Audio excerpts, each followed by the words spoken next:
How does self-awareness work? What is a self? It is usually thought of as an ego or central self-concept, but it is more than this as well. The superego sits in the human forebrain, guiding and directing, while the ego sits in the mammalian midbrain, observing and critiquing, and the id occupies the reptilian hindbrain, working the rudder of fear versus love. Likewise, the ego is most conscious and usually signals gamma brainwaves. The superego is mostly subconscious and emits alpha beta brainwaves, and the id is almost entirely unconscious and projects deep delta-theta brainwaves. The most subliminal are the insectile pineal-pituitary gland pair at the core underside of the brain, whose circadian pulse determines our daily sleep and wake patterns, our growth spurts in adolescence, the menstrual cycle in women, and even influences our rate of aging. In fact, it is not to the ego or central self-concept one should be looking if one wishes to find oneself. It is to this pineal-pituitary pairing, quietly humming along, that one should turn one's attention.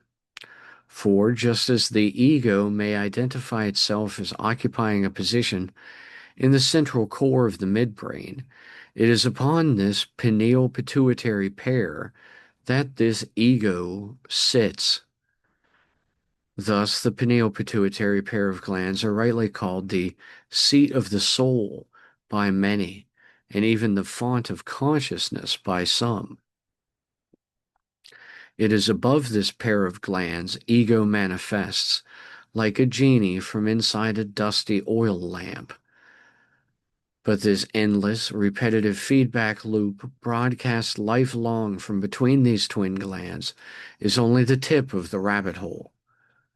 What one must do to know thyself is to face this mirror in the core of the self and stare down this well of souls, confront one's own shadow self, and realize the infinitely recursive nature of self-aware consciousness, like a video camera recording a TV screen that is showing what the video camera is recording. This ever-flowing, churning, swarming signals source is the pineal-pituitary gland gap, and the result of it is the ego in the mind. It functions like a light and a lens for projecting a consistently steady source of inner illumination through the thalami and into the frontal lobes.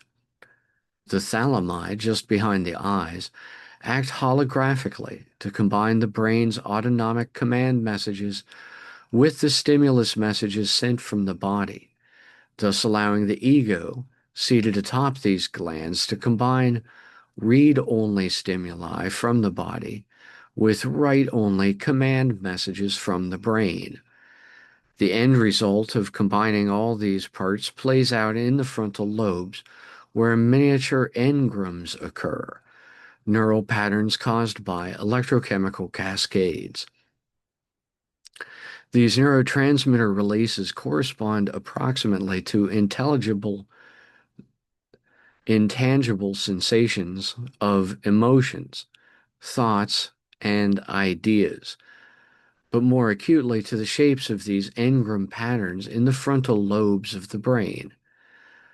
Across the faces of such shapes are emotions experienced, along their edges, thoughts, and at their vertex corner points, ideas.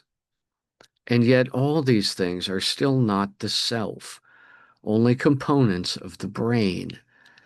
The self can identify with the soul over the mind, and with the spirit over the soul, so that the self-concept may be elevated higher and higher until it reaches the base of the throne of the Most High Ideal itself. But then it must bow down, because the Most High Ideal is not anyone's self alone, and so no one's self is the Most High Ideal. Hence, again, there is no God consciousness, no universal ego, and no all-sustaining mind controlling everything. The Most High Ideal is infinity, not one.